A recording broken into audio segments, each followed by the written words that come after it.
এই তিনটি সাবধানতা নামাজের ব্যাপারে আমাদের বোনদেরকে আমি বিশেষভাবে করলাম। অনেক মহিলারা আছেন সারা জীবন নামাজ পড়েছেন কিন্তু তাদের নামাজ হয় নাই। যে অনেক বোনরা আছেন রাত বিরাত পর্যন্ত, এটা শুধু এই অঞ্চলে নয়, সারা দেশে এই রোগ, যে রাত গভীর রাত পর্যন্ত মোবাইলে টিপাটিপি, টেলিভিশন দেখা দেখি, এগুলা করতে করতে আমাদের রাতের বড় অংশ কেটে যায়। ফজরের নামাজ পড়া হয় না, সন্তানদের পড়তে দেই না, নিজেরা পড়তে পারি না। অনেকে 7টা 8টা বাজে 9টা বাজে ঘুম থেকে উঠেন। আমার বোনেরা আমার, আল্লাহ রাব্বুল আলামিনের কাছে এই নামাজগুলোর জন্য হিসাবদিহি করতে হবে। দুনিয়া চিরকাল থাকার জায়গা না বোনেরা আমার। এই সম্পদ, এই টাকা পয়সা, এগুলা কোলে নিয়ে, এগুলোকে আগলে নিয়ে, এগুলোকে বুকে জড়িয়ে নিয়ে আপনি সারা জীবন থাকতে পারবেন না। বিশ্বাস করুন, আল্লাহ রাব্বুল আলামিনের কাছে আমাদের সবাইকে যেতে হবে। ইন্না লিল্লাহ, নিশ্চয় আমরা সবাই আল্লাহর সৃষ্টি, ওয়া ইন্না ইলাইহি রাজিউন, আর আমাদের সবাইকে আল্লাহর কাছেই ফিরে যেতে হবে। যেহেতু আল্লাহর কাছেই ফিরে যেতে হবে, অতএব আসুন আমরা 5 ওয়াক্ত নামাজের ব্যাপারে ইহতিমাম করি, এর ব্যাপারে গুরুত্ব আরোপ করি। আমরা 5 ওয়াক্ত নামাজকে যথাযথভাবে পড়ার চেষ্টা করি এবং আল্লাহর ভয় অন্তরে জাগ্রত করি। দেখুন, যার এখন যে বয়স আছে, যার বয়স এখন 30 হয়েছে, তিনি চিন্তা করুন আপনার জীবনের মূল সময়টা এখন পার হয়ে যাচ্ছে। মূল সময়টা পার হয়ে যাচ্ছে। আর 10 বছর পর, 40 পার হওয়ার পর আপনি চাইলে অনেক ইবাদত করতে পারবেন না, আপনি চাইলে অনেক নেকামল করতে পারবেন না। শরীরটা দুর্বল হয়ে আসবে, শরীরে নানা রকমের রোগ ব্যাধি শুরু হবে, অজুটা ধরে রাখতে পারবেন না, ঝিমানি আসবে, নানান রকমের অসুবিধা তৈরি হবে। ইবাদতের সময় কিন্তু চলে যাচ্ছে। তখন চোখের পানি ফেলবেন, আফসোস করবেন, কিন্তু ইবাদত আর করতে পারবেন না। এরপর একটা সময় আপনি দেখতে দেখতে দুনিয়া ছেড়ে, সব কিছু ছেড়ে আপনাকে চলে যেতে হবে। এই সম্পদ মানুষ ভাগযোগ করে নিবে, ওয়ারিসরা, ছেলে মেয়েরা, নাতিপুতিরা ভাগযোগ করে লুটপাট করে নিয়ে নিবে, কিন্তু আপনাকে আপনার আমল নামা নিয়েই দুনিয়া থেকে যেতে হবে। অতএব আসুন আমরা 5 ওয়াক্ত নামাজকে সুন্দর করি।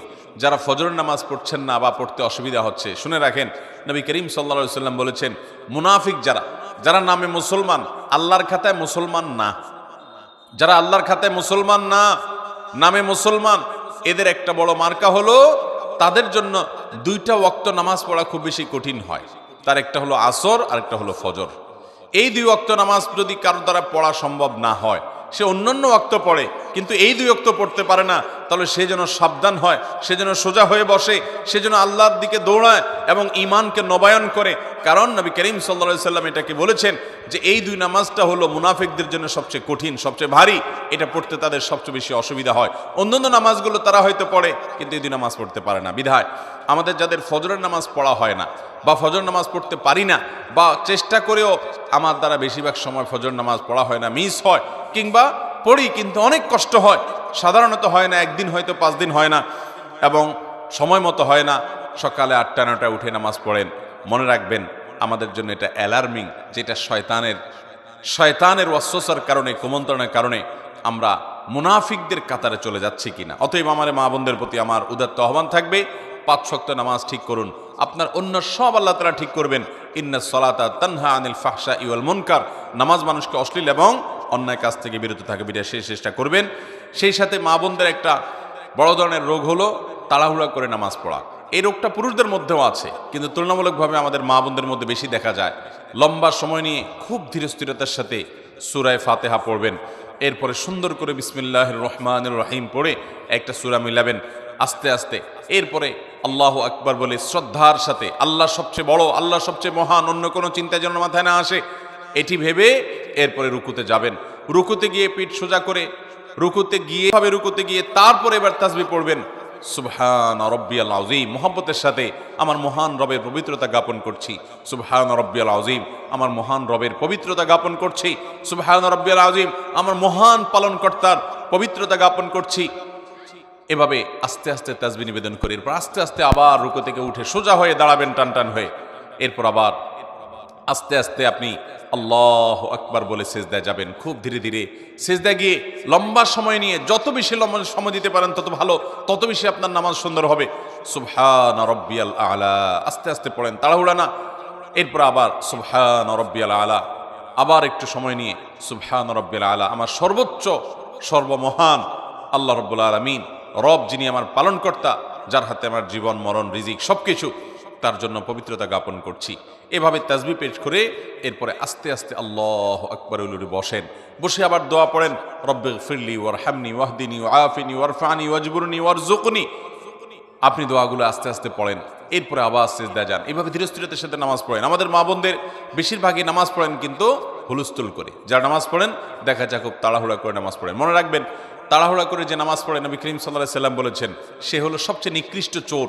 কারণ রুকু সিজদা সে চুরি করে, এমনভাবে দেয় মনে হয় যে সে ফাঁকি দিতে চাচ্ছে, তাড়াহুড়া করে কোনো রকম পার করে চলে যেতে চাচ্ছে। এই জন্য নবী সাল্লাল্লাহু আলাইহি সাল্লাম বলেছেন সবচেয়ে নিকৃষ্ট চোর হলো এই রুকু সিজদা যে চুরি করে সে মহিলা। ঠিক একইভাবে সে পুরুষ বা মহিলা যেই হোক।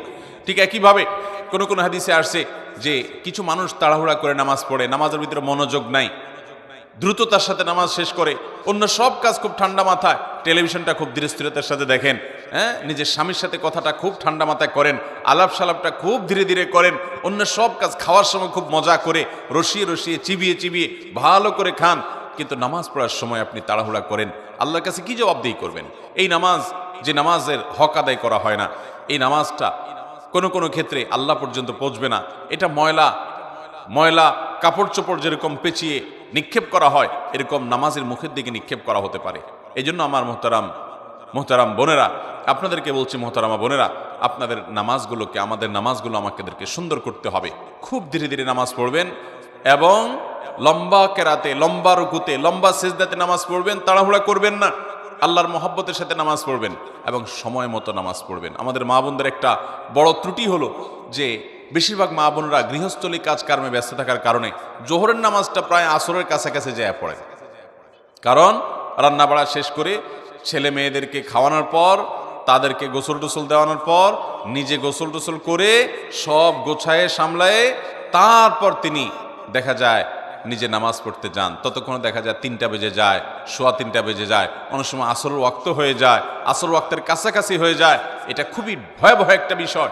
অনেক মহিলা আছে আমাদের দেশে যে সারা জীবন তাদের জোহরের নামাজটা হয় একেবারে শেষ ওয়াক্তে।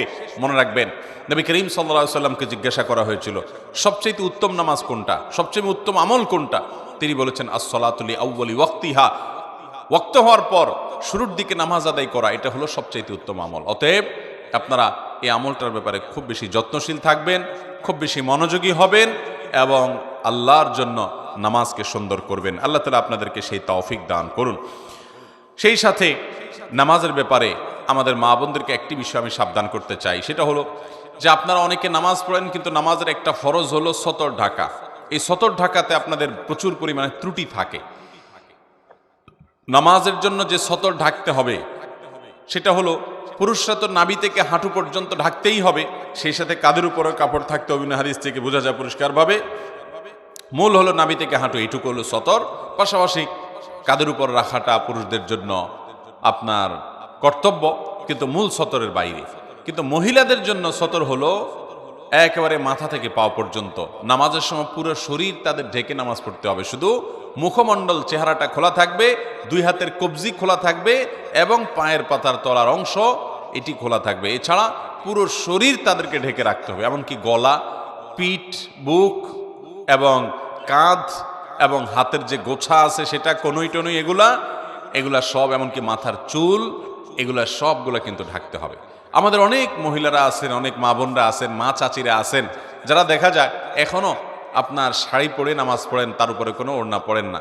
আপনি শাড়ি পরে নামাজ পড়েন কিন্তু তার উপর আপনাকে একটা বড় ওড়না বা কিছু দিয়ে আপনার পুরো শরীরকে ঢাকার চেষ্টা করতে হবে। শুধু শাড়ি পরে নামাজ পড়লে আপনার হাতের কোনোই দেখা যাবে, আপনার পেট বা পিঠের বা কিংবা কাঁধের কিছু অংশ আপনার দেখা যেতে পারে, চুলগুলা বের হয়ে যেতে পারে। যদি আপনার পুরো নামাজ জুড়ে এরকম শরীরের সমস্ত অঙ্গ প্রত্যঙ্গ খোলা থাকে, আপনার নামাজ হবে না। অনেক মহিলারা আছেন সারা জীবন নামাজ পড়েছেন কিন্তু তাদের নামাজ হয় নাই। অতএব আমাদেরকে মনে রাখতে হবে, মাথা থেকে পা পর্যন্ত মহিলারা নামাজের জন্য পুরো শরীরকে ঢেকে নামাজ পড়বেন, এটি তাদের জন্য ফরজ। এটি না হলে তার ফরজ তরক হবে, নামাজই হবে না।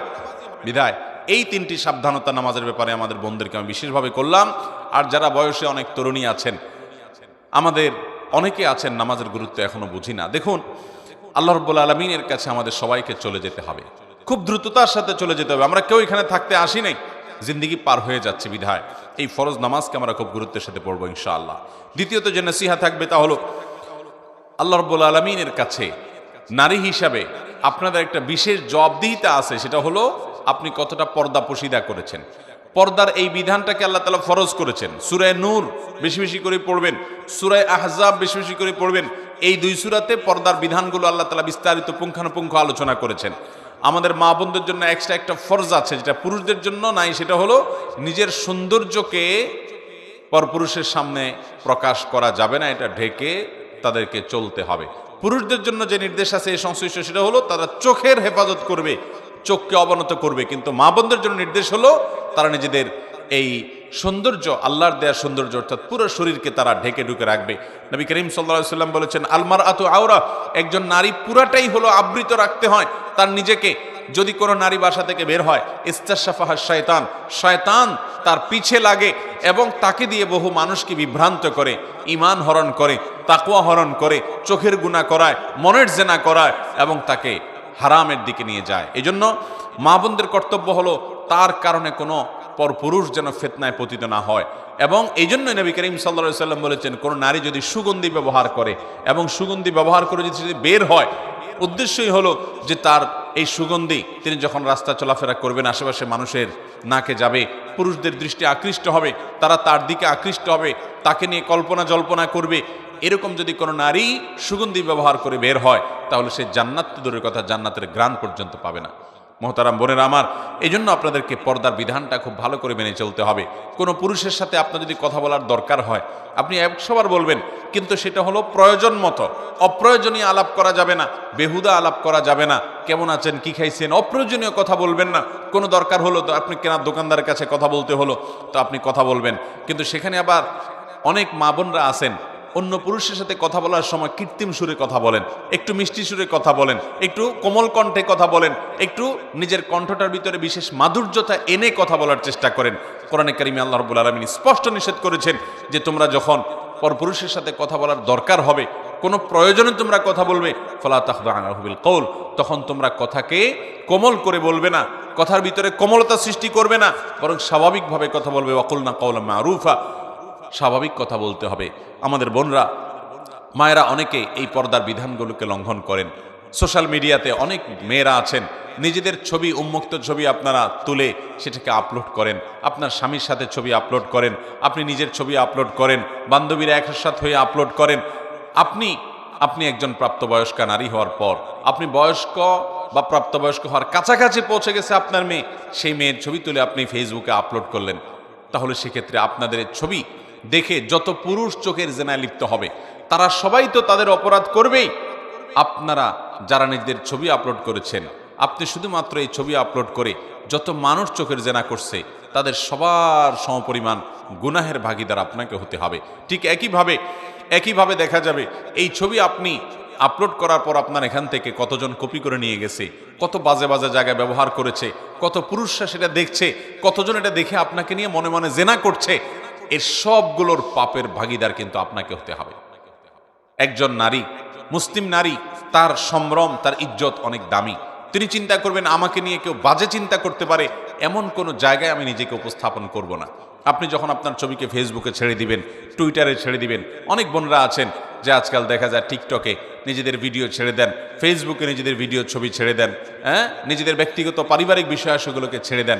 আপনার শরীর, আপনার শরীরের সৌন্দর্য, এটা আপনি যারা পরপুরুষ তাদের সামনে আপনি দেখার সুযোগ করে দিয়েছেন, এটা আপনার আত্মসম্মান বোধ পরিপন্থী যে আপনাকে নিয়ে বাজে জল্পনা করার সুযোগ আপনি করেছেন। এবং বাজে জল্পনা যে আপনাকে নিয়ে হবে এই ব্যাপারে কোনো সন্দেহ নাই, কারণ আল্লাহ তাআলা সৃষ্টি করেছেন এরকম যে নারীদের প্রতি পুরুষদেরকে আকৃষ্ট করেছেন। অতএব আকৃষ্ট হওয়ার প্রবণতা পুরুষদের মধ্যে আছে, এই জন্য পুরুষরা তাদের চোখকে হেফাজত করবে, আর মা বোনরা তাদের ইজ্জত এবং সম্ভ্রমকে রক্ষা করার জন্য তাদের ব্যক্তিত্ব এবং আত্মসম্মান বোধের জায়গা থেকে তারা পর্দার বিধান মেনে চলবেন। পর্দা করা ফরজ মেয়েদের জন্য। এই ফরজ বিধান না মানার কারণে অনেক বোনরা জাহান্নামে যাবে। নবী করিম সাল্লাল্লাহু আলাইহি সাল্লাম নারীদের জন্য যে শর্ট সিলেবাস দিয়েছেন, 4টি কাজ করার মাধ্যমে নারীরা জান্নাতি হতে পারেন, তার ভিতরে একটি কাজ হলো যে ও হাফিজাত ফারজাহা, কোন নারী যদি তার সম্ভ্রমকে, ইজ্জতকে হেফাজত করেন। আজকাল অনেক বোনরা আছেন, এখানে আমাদের অনেক তরুণী মেয়েরা আছেন যারা ফেসবুকে ছেলেদেরকে ফ্রেন্ড লিস্টে ঢুকান। ফেসবুকে আপনাদের শত শত ছেলে বন্ধু আছে তথাকথিত, এটা শয়তানের সবচেয়ে বড় অস্ত্র। আপনি এই ছেলে বন্ধুদের সাথে তাদের ফেসবুকে, তাদের আইডিতে গিয়ে কমেন্ট করেন, তাদের আইডিতে তাদের পোস্টে আপনি লাইক করেন, তারা আপনার এখানে লাইক কমেন্ট করে, এবং দেখা যায় মাঝে মধ্যে একটু রসিকতা সুলভ কথা হয়। প্রথমে হয়তো দরকারি কথা হয়, এরপর আস্তে আস্তে রসিকতা সুলভ কথা হয়, এরপর আস্তে আস্তে মনের অজান্তে আপনি হয়তো জেনার দিকে চলে যাচ্ছেন। সরাসরি জেনায় হয়তো প্রথমে যাবেন না, জল্পনা কল্পনার জেনা শুরু হয়, এরপর আস্তে আস্তে মূল জেনার দিকে মানুষ চলে যায়। মূল জেনার দিকে যদি নাও যায়, শুধু জল্পনা কল্পনা করার কারণে আপনার আল্লাহর কাছে জেনার গুনাহ আপনার আমলনামায় লেখা হবে। অনেক বোনরা আছেন যারা এই কাজগুলো করেন, অনেক ভাইরা আছেন। এটা যেহেতু বোনদের মজলিস এবং মেয়েরা আমাদের কথা শুনছেন, সেজন্য আপনাদেরকে বলছি, আল্লাহরও আস্তে আল্লাহ আপনাকে একটা আত্মমর্যাদা দিয়েছে। আপনি মুসলিম নারী, আপনি সম্ভ্রান্ত, আপনি রাস্তার বেহায়া নারীর মতো নন। আপনি একজন সম্ভ্রান্ত, আপনার ইজ্জত এবং সম্মান আছে। আপনার ফেসবুক ফ্রেন্ড লিস্টে যদি আপনার অন্য ছেলেদেরকে, পরপুরুষদেরকে আপনি ইনক্লুড করেন, তাদেরকে যদি অ্যাড করেন, এবং তাদের সাথে আপনি ইনবক্সে গিয়ে যদি আলাপ সালাপ জুড়ায় দেন, এবং দরকারি আলাপ থেকে বেদরকারি আলাপের দিকে চলে যান, কমেন্ট বক্সে যদি তথ্য আপনার কমেন্ট আদান প্রদান করেন, ফিতনার দুয়ারকে উন্মুক্ত করেন, তাহলে সেক্ষেত্রে মনে রাখবেন, আপনার এই আইডি থেকে, আপনার এই কমেন্ট থেকে ওই পুরুষ ফিতনায় পতিত হলে, আপনি নিজে পতিত হলে, অন্যরা ফিতনায় পতিত হলে, এর পুরো দায়ভার আপনাকে বহন করতে হবে। এই জন্য মায়েরা, আপনাদের নিজেদের সম্ভ্রমকে বাঁচানোর জন্য সংগ্রাম করতে হবে, প্রতিজ্ঞা করতে হবে। এবং মনে রাখবেন, এই যুগে আল্লাহর সবচেয়ে বড় নেককার বান্দি রাবেয়া বসরি যদি কেউ হতে চায়, ইমরাতে ইমরানের মতো, ইমরাতে ইমরানের মতো, অথবা ইমরানের মেয়ে মারিয়ামের মতো, অথবা ফেরাউনের স্ত্রী আসিয়ার মতো নেককার, আয়েশা রাদিয়াল্লাহু তাআলার মতো নেককার নারী যদি কেউ হতে চায়, তার জন্য সর্বপ্রথম এবং প্রধান পদক্ষেপ হলো, অন্যতম পদক্ষেপ হলো, ঈমান এবং সাধারণ নেকামলের পর তার ইজ্জতকে হেফাজত করতে হবে, পর্দা মানতে হবে। আজ আমাদের পর্দার বিধানটা নাই। দেখা যায় মার বয়স 40, 45, 50 পার হয়ে গেছে, তারপর তিনি বোরকা পরেন, অথচ তার 15 বছর 20 বছরের মেয়েটাকে তিনি বোরকা পরান না। যে মেয়েকে বোরকা পরানো বেশি দরকার, সে যুবতী, তাকে দেখে মানুষের মনে জেনা এবং বাজে চিন্তা আসতে পারে, এই মেয়েকে নিয়ে বাজে কল্পনা করতে পারে। এই জায়গা থেকে তার সৌন্দর্যকে বেশি ঢেকে ঢুকে রাখা দরকার, পর্দার মধ্যে রাখা দরকার। সেটা না করে মা নিজে পর্দা করেন, মেয়েকে বেপর্দার সাথে স্কুলে পাঠান, কলেজে পাঠান, বাজারে পাঠান, বাহিরে যেতে দেন, অন্য ছেলেদের সাথে কথাবার্তা বলতে দেন, আড্ডা মারতে দেন, এবং গুনাহে লিপ্ত হওয়ার ক্ষেত্রে পথ সুগম করে দেন। এই ব্যাপারে আমাদেরকে আল্লাহর কাছে জবাবদিহি করতে হবে। অতএব মা বোনরা, আপনাদের জন্য আমার দ্বিতীয় নসিহা হলো, অবশ্যই পর্দা পশিদা রক্ষা করে চলবেন, নিজের ইজ্জত সম্ভ্রমকে হেফাজত করবেন, কোনো পরপুরুষের সাথে বেহুদা আলাপ সালাপে লিপ্ত হবেন না, এবং নিজেদের ফেসবুক যারা ব্যবহার করেন, প্রোফাইলগুলোকে যথাসম্ভব লক করে রাখবেন, যাতে করে আপনার পরিবারের পুরুষ একান্ত আপনার মাহরাম ছাড়া আর বাকি পুরুষরা যেন আপনার সাথে অ্যাড হতে, যুক্ত হতে না পারে। তৃতীয় যে নসিহত থাকবে তা হলো স্বামীর আনুগত্য করা। আজকাল আমাদের মা বোনদের জন্য এটা কঠিন হয়ে গেছে। অনেক মহিলারা আছেন, নামাজও পড়তে রাজি আছে, পর্দা করতেও রাজি আছে, কিন্তু স্বামীর কথা মানতে রাজি না। এবং শয়তান আমাদেরকে এই জায়গাতে, আমাদের মা বোনদের সবচাইতে বেশি ধোঁকা দিয়ে থাকে। তথাকথিত নারীবাদীরা আমাদের মা বোনদেরকে উস্কে দেয় যে না, নিজের কথা মতো চলতে হবে, স্বাধীন মতো থাকতে হবে। ভাইরা আমার, বোনেরা আমার, অবশ্যই স্বাধীনতা আপনাকে ইসলাম দিয়েছে, কিন্তু প্রত্যেকটা স্বাধীনতার একটা সীমানা আছে, একটা নির্দিষ্ট ডেফিনেশন আছে। আপনি যদি স্বাধীনতার নাম দিয়ে আপনার স্বামীর নির্দেশকে লঙ্ঘন করেন, তাকে পাত্তা না দেন, তাকে তোয়াক্কা না করেন, তাকে ইজ্জত না করেন, তাহলে সেক্ষেত্রে আল্লাহর কাছে আপনি অপরাধী হিসাবে বিবেচিত হবে। এটা আপনার দুনিয়াকেই শেষ করবে, আখিরাত তো পরেই। মনে রাখবেন, যারা এই সমস্ত কথার সবক দেয় আমাদের মা বোনদেরকে যে নারীরা নিজের মন মতো চলবে, তথাকথিত স্বাধীন হবে, সেই মানুষগুলোর দেশের দিকে তাকান, ইউরোপ আমেরিকার দিকে তাকান, একটা দেশও পাবেন না যেই দেশে মেয়েরা মুসলিম পরিবারগুলোর মতো, মুসলিম দেশগুলোর মতো সুখে আছে। তাদের জীবনে দেখা যায় যে পরিবার বলতে, পারিবারিক জীবন বলতে কোনো জিনিস পাওয়াটা সোনার হরিণ হয়ে যাচ্ছে দিন দিন। কারণ সেখানে ভোগটাই মুখ্য হচ্ছে, স্বামী স্ত্রীর মধ্যে কোনো বন্ডিং থাকছে না, কোনো সম্পর্ক থাকছে না। মুসলিম পরিবারে, মুসলিম দেশগুলোতেও নারীর প্রতি কম বেশি অবিচার হয়, কিন্তু এরপরও দেখা যায় মুসলমানদের সমাজে স্বামী স্ত্রীর মধ্যকার যে ভালোবাসা, যে হৃদ্যতা, যে সৌহার্দ্য, যে সম্প্রীতি, যে আন্তরিকতা, এটা অমুসলিমরা কল্পনাও করতে পারে না। আল্লাহর বিধানের মধ্যেই কল্যাণ। আপনার কাছে মনে হতে পারে আপনার স্বামী, তার কোনো কথা আপনার ভালো লাগে না, সে হয়তো আপনার চাইতে কম বুঝে, হয়তো সে অনেক ক্ষেত্রে হয়তো পিছিয়ে আছে, তারপরও সে যদি আল্লাহর আদেশের বাইরে আপনাকে কিছু না বলে, খারাপ কোনো নির্দেশ যদি না করে, তাহলে সেক্ষেত্রে আপনি তার কথা মানবেন। সংসারের বিষয়ে স্বামীর সাথে বেশি তর্ক করতে যাবেন না, এটা তার বিষয়। সে কিভাবে উপার্জন করবে, বিশেষ করে হালাল উপার্জনের ক্ষেত্রে সে কোন পথে যাবে না যাবে, কোন ব্যবসা করবে না করবে, কাকে কি দিবে না দিবে, এসব বিষয়ে খুব বেশি মাথা ঘামাতে যাবেন না। আমাদের অনেক বোনরা আছেন এগুলো নিয়ে অনেক বেশি মাথা ঘামিয়ে সংসারে অশান্তি সৃষ্টি করেন, স্বামীর অবাধ্য হয়ে যান। মনে রাখবেন, মুসলিম নারীর জন্য আল্লাহর তরফ থেকে অনেক বড় একটা পরীক্ষার বিষয় হলো যে আপনার স্বামীকে আপনি কতটা মানতে পারলেন। আমি বহু নারীর কথা জানি যারা তাহাজ্জুদের নামাজও পড়ে, যারা নফল নামাজ রোজাও রাখে, যারা আইয়ামে বীজের রোজা রাখে, যারা সোম বৃহস্পতিবার নফল রোজা রাখে, যারা নিয়মিত কোরআন তেলাওয়াত করে, নিয়মিত তাসবিহ তাহলিল করে, জিকির আজকার করে, সবই ঠিক আছে, কিন্তু স্বামীর সাথে সারাদিন বাদাবাদি, স্বামীর সাথে সারাদিন তর্ক করবে, স্বামীকে মেনে চলবে না। কোন এক সালাফ এর স্ত্রী বলেছিলেন, আমরা আমাদের স্বামীদেরকে আগের যুগের মানুষ রাজাদেরকে যেরকম সম্মান করতো ওই রকম সম্মান করতাম। অতএব আমার মা বোনরা, আপনাদের জন্য এটা আল্লাহ তাআলার তরফ থেকে একটা অ্যাসিড টেস্ট, একটা অগ্নি পরীক্ষা। আপনারা অবশ্যই আপনাদের স্বামীদেরকে মেনে চলবেন। স্বামীদের অবশ্য কর্তব্য স্ত্রীর সাথে সর্বোচ্চ সুন্দর আচরণ করবে, কারণ নবীজি সাল্লাল্লাহু আলাইহি সাল্লাম বলেছেন, তোমাদের মধ্যে স্ত্রীদের কাছে যে যত বেশি ভালো সে আসলেই ভালো এবং আল্লাহর কাছে ভালো। এজন্য স্ত্রীর সাথে সুন্দর আচরণ করে ভালো থাকার চেষ্টা করবে পুরুষরা, কিন্তু নারীরা তাদের স্বামীদের সামনে নিজেকে অনুগত হিসাবে, এবং স্বামীদের একান্ত অনুগত মানুষ হিসাবে উপস্থাপন করবেন। কারণ নবী করিম সাল্লাল্লাহু আলাইহি ওয়াসাল্লাম ওই যে শর্ট সিলেবাসে নারীদের 4 কাজে জান্নাতের কথা বলেছেন, অফার করেছেন, এর ভিতরে একটা হলো আতাআত যাওজাহা, যে নারী তার স্বামীর কথা শুনে, স্বামীর সাথে কুতর্ক করে না, ঝগড়াঝাটি করে না, বেয়াদবি করে না এবং তেড়ামি করে না, বরং যথাসম্ভব স্বামীকে ইজ্জত করে, সম্ভ্রম করে। আপনি আপনার কোনো রাজাকে যেরকম সম্মান করেন, তার কথাকে যেরকম শ্রদ্ধা করেন স্বামীর সাথে, সেই আচরণটা থাকতে হবে।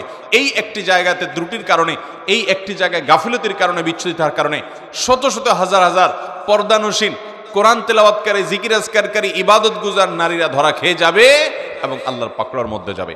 আমি আজকের এই নারী সম্মেলনে আমাদের মা বোনদেরকে উদাত্ত আহ্বান করব, আসুন এই চ্যালেঞ্জটা গ্রহণ করি যে আমরা আমাদের স্বামীদেরকে সর্বোচ্চ শ্রদ্ধা করব এবং মেনে চলব। এটি আজ আমাদের মা বোনদের থেকে প্রায় হারিয়ে গেছে। আল্লাহ তাআলা আমাদেরকে আমলের তৌফিক দান করুন।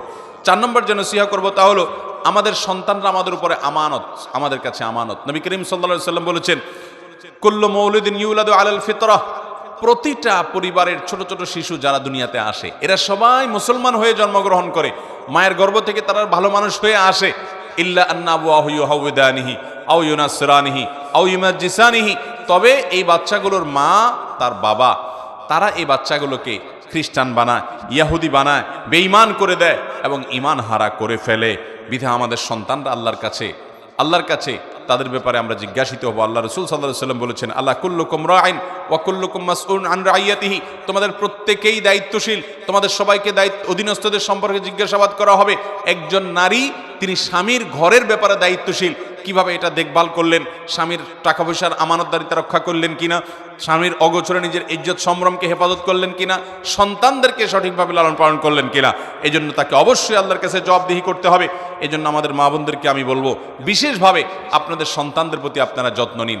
ছেলে হোক মেয়ে হোক, অবশ্যই তাদেরকে 7 বছর বয়স হওয়ার সাথে সাথে নিজে নামাজ পড়ুন, সুন্দর করে তাদের সামনে তাদেরকে নামাজ দেখান এবং নামাজ শেখান, নামাজ পড়তে উদ্বুদ্ধ করুন, কোরআনটা শুদ্ধ করে পড়তে শেখান, তাদের সামনে কোরআন তেলাওয়াত করুন, মোবাইলের নেশা ছেড়ে দেন, কোরআন হাতে নেন, আপনি নিজে কোরআন পড়েন, তাদেরকে কোরআন পড়তে উদ্বুদ্ধ করেন, কোরআন পড়তে উৎসাহিত করেন।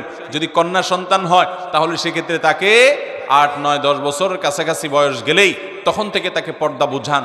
কেন পর্দা করতে হবে?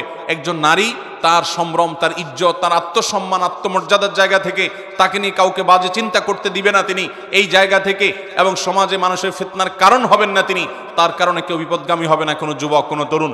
সেই জায়গা থেকে আল্লাহর ফরজ নির্দেশ মানতে গিয়ে তিনি পর্দা করবেন। আল্লাহ বলেছেন, ওয়ালা ইউবদিনা যিনাতাহুন্না, নারীরা তাদের সৌন্দর্যকে প্রকাশ করবে না, ইল্লা মা যারা মিনহা, কিন্তু পর্দা করার পরও যদি আপনার পর্দার বাহির থেকে প্রকাশিত হয়, অর্থাৎ বাহির থেকে যদি কেউ দেখে সেটা ভিন্ন বিষয়, কিন্তু পর্দা করবে, নিজেকে ঢেকে ঢুকে রাখবে এবং এটার জন্য সে টাইট পোশাক পরবে না।